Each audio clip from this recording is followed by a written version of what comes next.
All right, good morning, good morning. I'm so happy to be back hosting for day 2 of this awesome summit.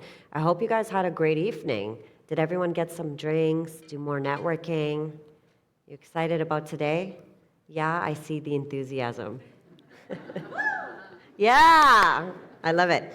Okay, so we're going to kick things off today, and we have a full agenda of amazing speakers lined up. But before we jump into that, I just want to do some housekeeping, some reminders.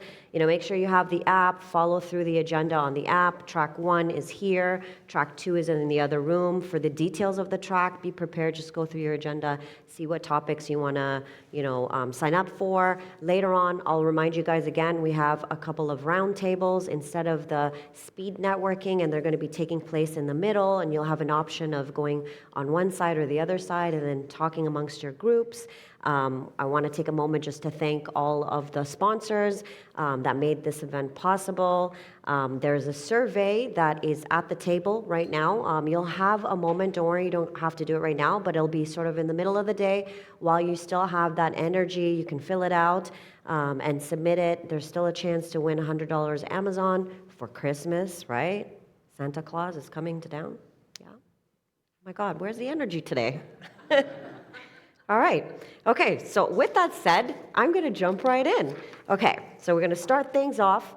It's an amazing discussion. It's a panel, Orchestrating Omnichannel, Powering Seamless CX from Click to Conversion. We have Laura Marshall, Director from Staples, and then I have Lavanya Bakshi, is the Director for Insights and Data Strategy from Samsung Electronics, and then I have our wonderful moderator, Tara. Please join me in welcoming them to the stage for this awesome panel.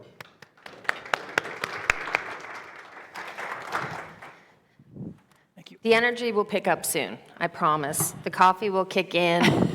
We'll get into some really thought-provoking conversations, and people will be leaning in to ask more. But we're going to start with you two. Mm-hmm. Tough job. Day 2, kicking it off, talking about digital marketing. Before we jump in, I always like to do introductions.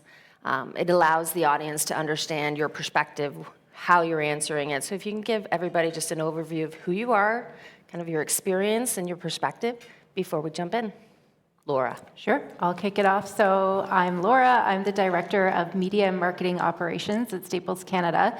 And I actually have an interesting role. My background is very much in performance marketing, but now I lead performance marketing, brand media, organic social, email marketing, and even in-store signage. So when we are talking about creating that seamless customer experience, I'm really in this unique role where I actually get to bring them all together and see how it comes out in all of our marketing channels, whether it's owned, paid, and even the store experience.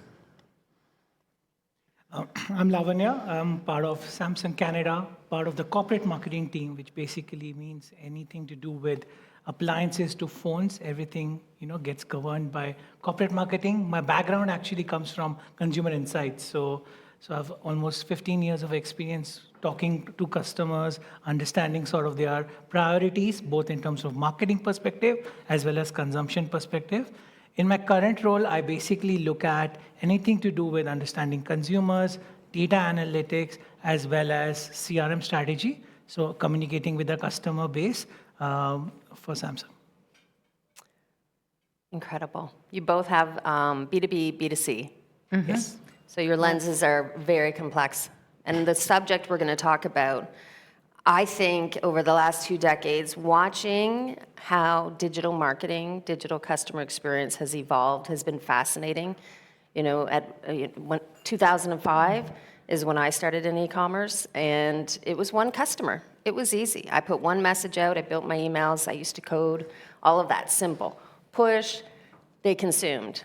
Over the last 20 years, we've seen so much complexity be layered in. It's no longer a single lane, and I think the challenge that a lot of people are going to continue to face, because we continue to say seamless CX. I don't know anyone who's achieved seamless CX. So I think what the audience wants to understand is, how do you really think about synchronizing all of the touch points for the customers to create something that feels seamless to the majority.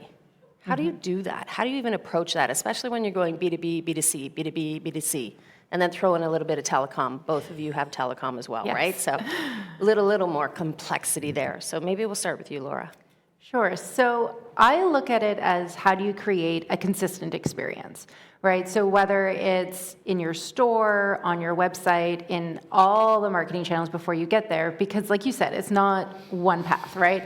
Everyone's going everywhere before they ever even get to one of your conversion channels. So it has to be about consistency. And at Staples, we rally behind a unifying principle of how do we make it easy for our customers? How do we make things easy for them to get back to what matters most? And so everything that we do, we look at it from that lens, and that actually helps ground that customer experience, that tone, the voice, the message. And even if it is B2C or B2B, it still needs to feel like it's one company, because a small business owner is also a parent. They're also, your everyday shopper. So it can't feel like you're two separate companies either, and you're having two separate experiences, because you move in and out between both throughout your day. So consistency for me is the key. And make it easy. You just Make it brought easy. that back, didn't you? We Is that did. the marketing now? Anyone who goes to do a conference, work in, make it easy. Oh, yeah. It's, like I said, a rallying principle. Everything that we do, you can still buy the OG Easy Buttons in store right now. I still have one I from have years one. ago. I love it. I have one. I think the battery's dead, but I have one. For Time sure. to replace. Yes. Lavanya. Yeah, I think I resonate with what Laura is mentioning. It's important to have a unified experience. What we believe at Samsung, at least, is having a single customer view. So let's say if we are doing personalization, it's sort of easier or straightforward to do it from an online perspective. But how do we make sure that we are getting the same experience when the customer is going in store and sort of shopping, right? So we do understand from our perspective that if I'm a mobile user versus, let's say, if I'm an appliance user, what are my challenges? What are my spends going to look like? Now is a great time because all of the Black Friday planning is happening. So let's say if I'm interested in a new headset or if I'm interested in a new PC, does the customer also get the same experience in store? And does that get translated to my website as well? So again, unified customer experience is important, but having a unified customer view then sort of enables us to give the same customer experience. I think that will help bridge, the difference between online and offline. From a B2B and B2C perspective, again, great points, Laura.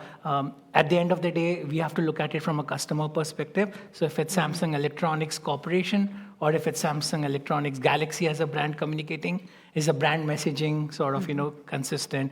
Is my strategy on Twitter or LinkedIn similar in terms of, what I do it on socials? So if I'm fun or playful, or if I'm being more corporate, the tone, the messaging, the branding, needs to be pretty consistent, and I think that's the strategy that we follow.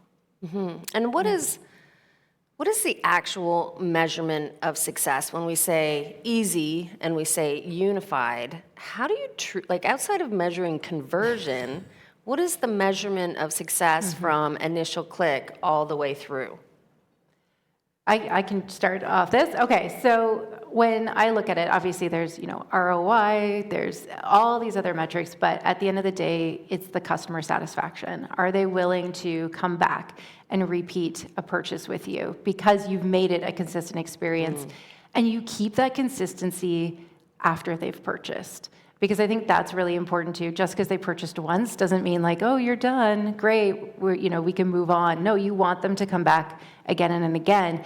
Even if it is in a longer purchase like a fridge, you still want them to be able to come back the next time they need another fridge or another major appliance.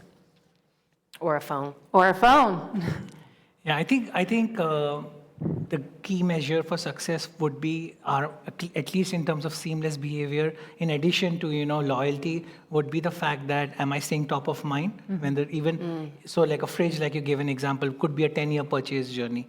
But if I'm thinking about fridge that I'm recommending to a friend, am I in the consideration set or not?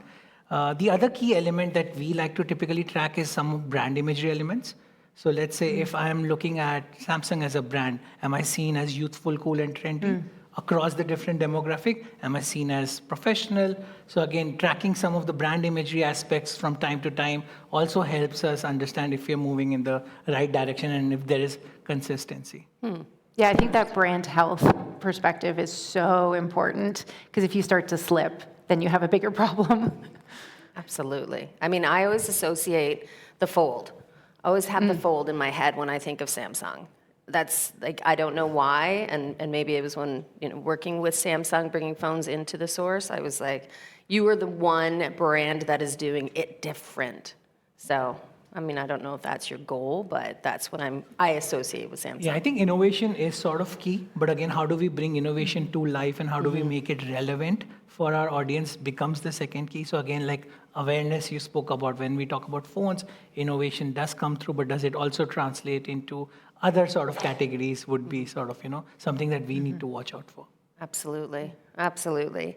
So many teams, and we've talked about it a lot yesterday, I think it's going to be a constant theme, is talking about unifying data, unifying media, and unifying the messaging. Where do you even begin? Do you start with your team and the culture? Do you start with the data? Do you start with the org structure? How do your organizations think about unification to bring together easy and consistent? Do you want to kick it off? Okay. There's no one clear answer when it comes to that. We start with the organization first or like the data first. But then again, there are examples where we look at it. When we look at it holistically, let's say our brand strategy or our sort of, line of business strategy, yes, we typically start with, the data first. So what is it that the data is telling us? What is it that the customers are telling us? What's the marketing mix modeling looking like? What is it that my consumers are telling me? What is it that my carrier partners are sort of telling me, right? So that helps us build like the strategy for like next year. And we are actually in amidst, brand planning because we're in the last quarter. When it comes to specific key tactics, like, could be how do I attract Gen Z as a customer? How do I sort of attract premiumization? How do I drive that? If it's COVID, so those sort of, elements, somewhere the culture also plays too. Like, am I rightly suited as an organization to talk to Gen Zs? Is, Gen Z females or Gen Alpha is the next sort of, consumer group that we want to go after. So that's where you would also bring in your culture first, because yes, we can implement A, B, or C things, but does it overall line up with my brand identity? So it's almost like there's some external factors. So it's not just the internal data, it's not just the technology within Samsung. There's a lot of external factors that you bring in to help understand where do we begin, what does the messaging look like? Yes. Got it. I agree. There's no, like, you want all three. That's the nirvana state. There was a that pause is there. Very. I agree. Well, I do, because I think for me, it is the team culture first. I think you have to build that culture of innovation, of trying new things, not being afraid to take risks, because without that, you're not going to be able to try anything new, right? You're not going to be able to advance what you're doing. So in my mind, it's sort of powered by people, but it is 100% backed by data, because you need the data to actually measure, is what you do work? Did it not work? How do you improve on it? What do you test next?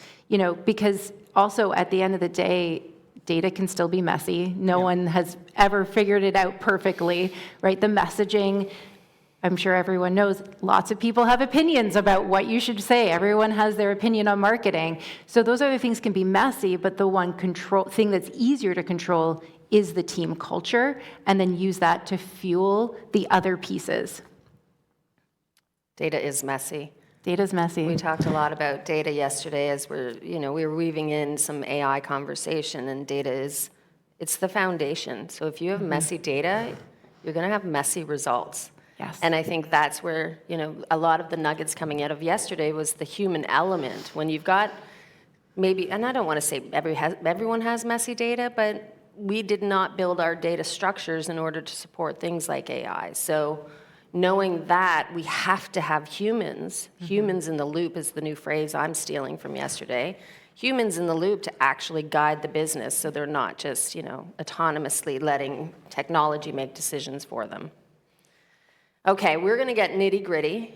When we think about all of the channels that are available, that consumers and customers interact with your brand, you've got paid, you've got organic, you've got email, you've got social, blah, blah, blah, all of them tying together. How do you start to think about an anchor channel? Your anchor channel being almost where this channel is incorporated into all of the journeys throughout the customer experience. How do you start to think about that within your organizations? I'll kick this one off. So for me, I always start with what is the problem we're trying to solve? Because if you don't know that and you don't know what you're trying to do, you don't even know what channels you can really be going after. So what is the problem you're trying to solve? And then who is that target audience? Are they Gen Z? Are they B2C? Are they B2B? They have different problems and we have different ways of reaching them. So at Staples, if you take a moment like back to school, or we're in the midst of it right now, holiday, right? Like your anchor channels are going to be mass media. That is very much, you got to hit that top of mind awareness that you talked about. You've really got to get that brand love out to get people to consider shopping with you. If you have a small business customer, they have very different needs. And so in our B2B world, like that's very, very much a CRM play, and email flows and automation to really make sure that we are driving that next purchase. They're increasing their AOV. It's a very different set of problems, and you have to have the media match what that problem is. I think you answered it very well. If I can just add a different color to this, think about it from a campaign perspective as well. Like, what am I trying to drive through a particular campaign? Like you said, if awareness is a goal, then how do I reach mass awareness? If my goal is to increase consideration, right, middle of the funnel metric, then maybe I might use a little bit of sort of engagement metrics. I could use a little bit of CRM as a tactic to reach out to my customer base. Loyalty, for example, if I want to drive loyalty, it's important for me to understand what my own data is telling me, what CRM is telling me, so I can reach out to that customer. So again, there's no one anchor channel as such, but it depends upon, what the overall campaign strategy or like the brand strategy you mentioned, which could help then drive that. It's almost like your lead channels, Correct. right? Like the one that you're going to put like the most behind, but you need all the others to still ladder up to it. Yes. Yeah. It's a complement too. Yeah. And so given that, is attribution as important anymore when we think about where we initially engage a consumer, or is it just ultimately the click to conversion metric? I can go first.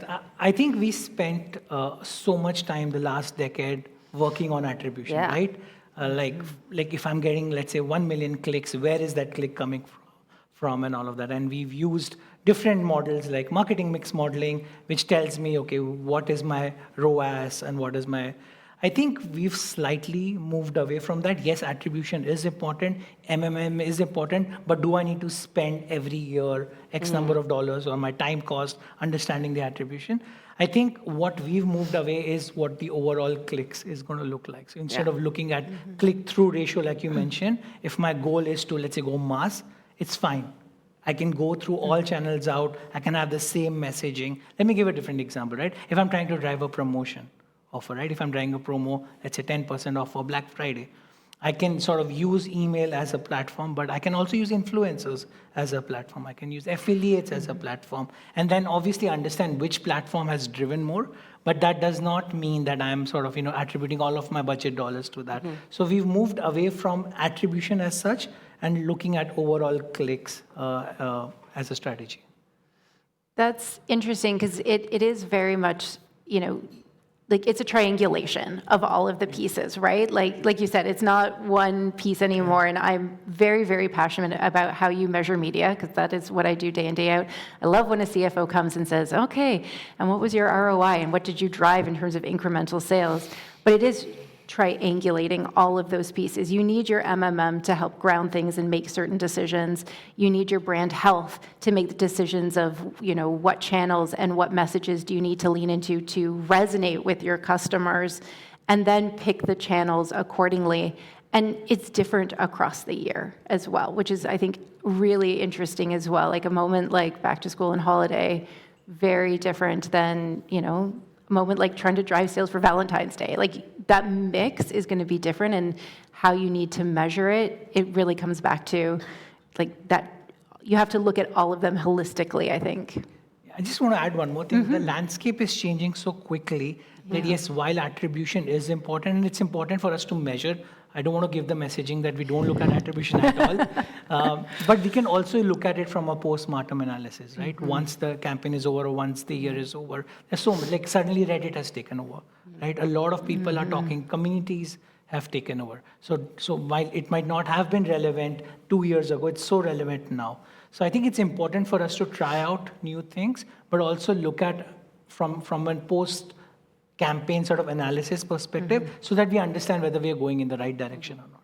And as we move more and more to zero click, like even clicks is going to be a harder thing to measure, and we don't know exactly how that's going to look yet in the future. Absolutely.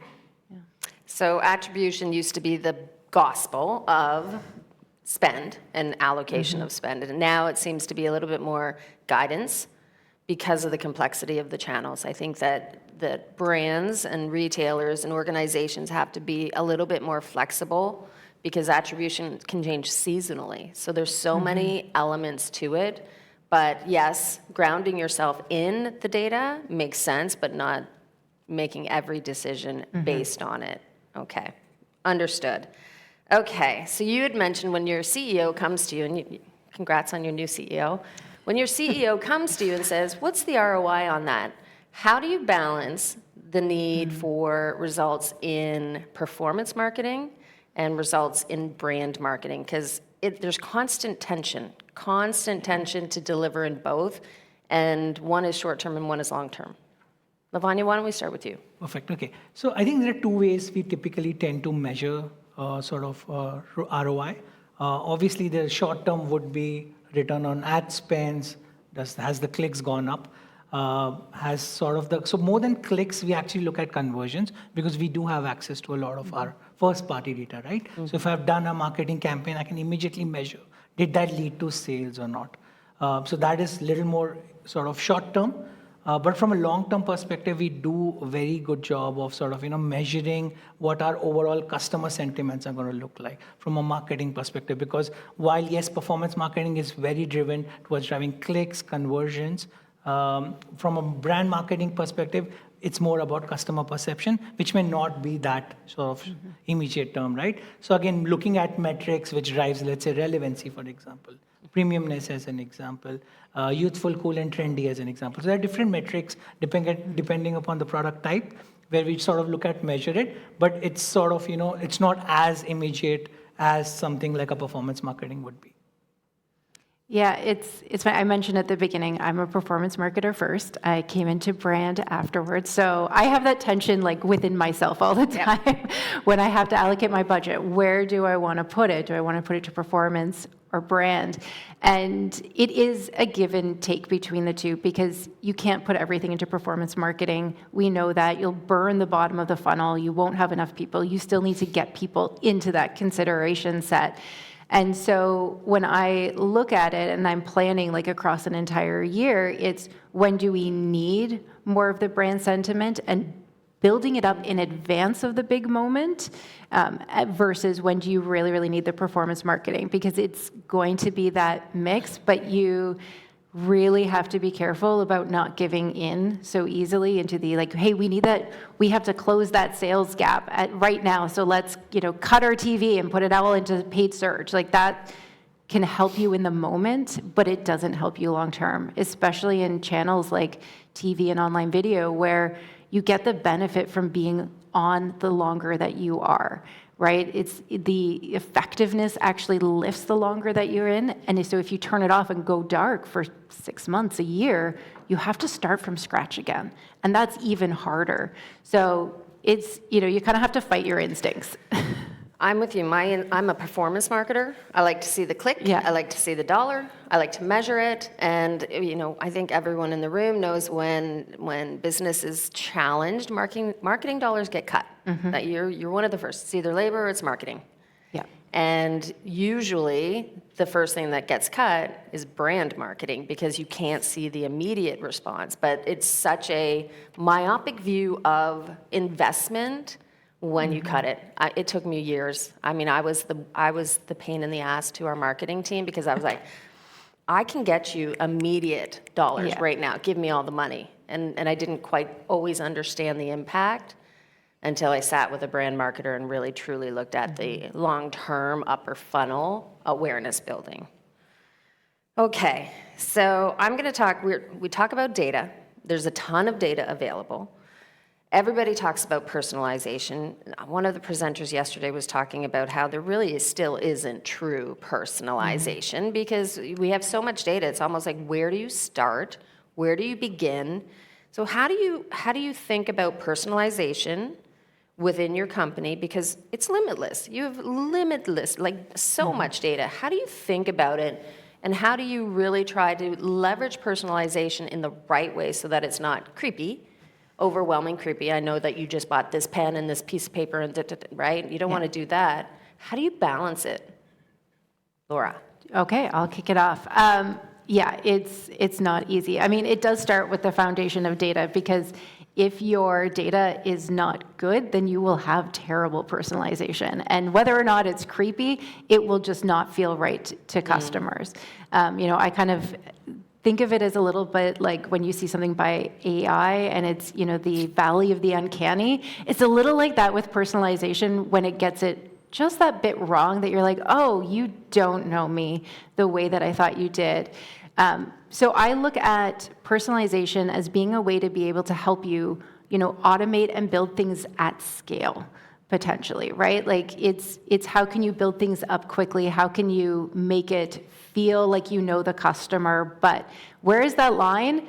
That's a test and learn. It's going to be different for everyone. It's going to be different for, your B2C customers versus your B2B customers. They all want different things. So you just have to try it and see what works and what doesn't work. But again, we said it before, right? The data is the foundation. If the data is messy, then you're not going to be able to build that personalization in a way that's meaningful to a customer and actually gets you the business results as well. I would think that there would be a desire for more personalization on the B2B, SMB side versus the B2C.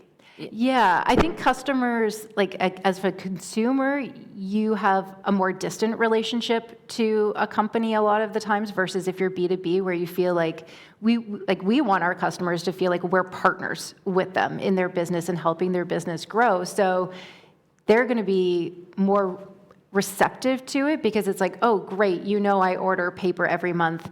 Just serve me up the email that says, yep, time to order your paper, click, and I'm done. A customer would probably find that a little too intrusive. Yeah. Lavanya? Yeah, I'll just talk a little bit about like how we used to view personalization. Like personalization 1.0 used to be very demographic heavy. These are young customers, these are old customers, these are Quebecers. This is the sort of messaging that sort of works for them. I think over the past few years, we've actually moved away from demographics and more into psychographics. So let's say you are somebody who likes gaming, you're somebody who likes, being sort of socially expressive. So what we typically tend to do is try to have some sort of personalization more around behavior and psychographics. And like you mentioned, Laura, data is the foundation. So we typically would see that if you've sort of gone too far ahead, you would immediately see that the email engagement, for example, has sort of gone down. But let's say simple stuff like if I know you are a heavy camera user or, you're a heavy traveler or you've just moved into a new house and, if you've sort of understood that behavior and if there is some personalization that's happening from an appliance perspective, those sort of elements sort of seem to do well and we immediately see that in the data as well. But it's a balance. There's no sort of right answer. But staying close to your data, having a personalization strategy typically tends to work. I actually like what you said there about it's gone beyond psychographics. Like we're so used to like, okay, build your customer profile and they are, ages 25 to 35 and this is what they do. But now it's really more about like that mindset, right? Like the mindset of what they're trying to achieve and what they need to do and less about their age. That can play into it certainly in terms of like what channels they care about more and how you can reach them. But it is really much more about the customer mindset now. And I think the shopping persona has varied across device. My behavior on my phone is so different than how I behave on my laptop when I'm browsing or shopping. And even when I visit different physical locations, Oftentimes, there were certain stores I would visit that were close to the office because I could run out. And then there were, when I'm at home, I would shop differently. So that complexity for me as one human now has 4 different personas. The idea of personalization, I don't know how you can actually do it unless you want to be like messaging me on my phone knowing that I'm at the office. Like now we're getting a little bit granular in the complexity of that. I think a lot of companies are saying, okay, let's rise back up, because to get into that kind of complexity can be an incredible investment. And I'm not sure that it's actually going to give you that return on investment. Yeah, I think it's actually what you were saying before of creating that unified view of the customer. Like that is so important. So yes, we might even know all about that about you, but we have to still pick and choose the moments of when we use that and where we use that, and even at least like what are your most common traits, and kind of like put the rest to the side. But yeah, that unified view of the customer, it's not easy when you're talking online, it's easier, you have more data, you have more signals, but to try to combine that with the in-store behavior, it's very, very difficult. Absolutely. Yeah. I think, again, from a customer perspective, we need to understand we are hitting the right metric in terms of, how personalization do we want to get to the customers. I think in your example, if I know you typically like to shop, and if if you're looking for a phone upgrade, you knew, but you were waiting for the right time.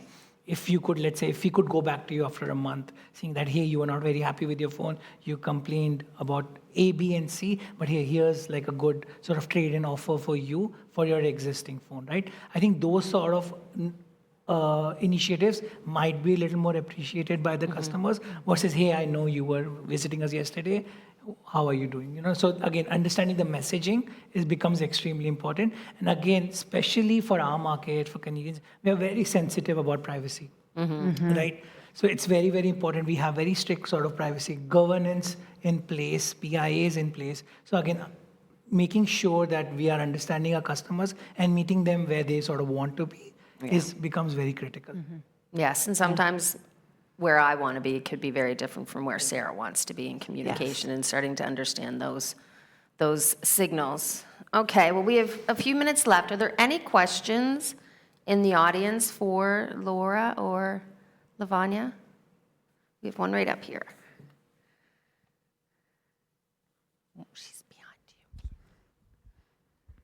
Hi, thank you so much for an insightful panel discussion. My question is regarding, through your experience, you talked a lot about tests and learns.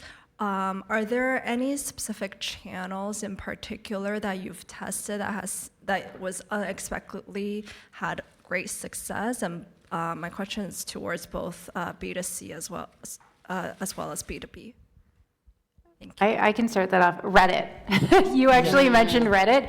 It is, you said, it's an up-and-coming channel. It's something we've been testing over the last year, and it works exceptionally well for a B2B audience, and it works really well for B2C, because I think what makes Reddit different from, Facebook, Instagram, TikTok, all of those, is that people are actively seeking answers. And that is such an interesting moment to be able to have your ad show up right next to it. And one of the types of ads that we tried was long format. And think of this as back in the days of blog posts, it's basically that on Reddit, and it actually had really amazing engagement. I think A/B testing is like at the core, because us all being into performance marketing, A/B testing becomes extremely critical. Social generally tends to be a lot easier because you could do it on a smaller scale. There's a lot of metrics. All the social platforms are well equipped. I think when it comes to our own data, or for example, CRM as an example, then sometimes A/B testing becomes a little more challenging because, like you said, right? Tara might want certain type of communication, so she might respond it in a certain way, and I might apply her learnings to the overall population, right? So again, there is a bit of an art when it comes to CRM as a channel or communication as a channel versus, let's say, more social. A/B testing, it'll never die. Okay, well, thank you both. This is a great way to start the morning. I'm assuming you'll be around later for the networking. People can come up and ask you more questions. Thanks so much for having us. Thank you. Thank you, Dara.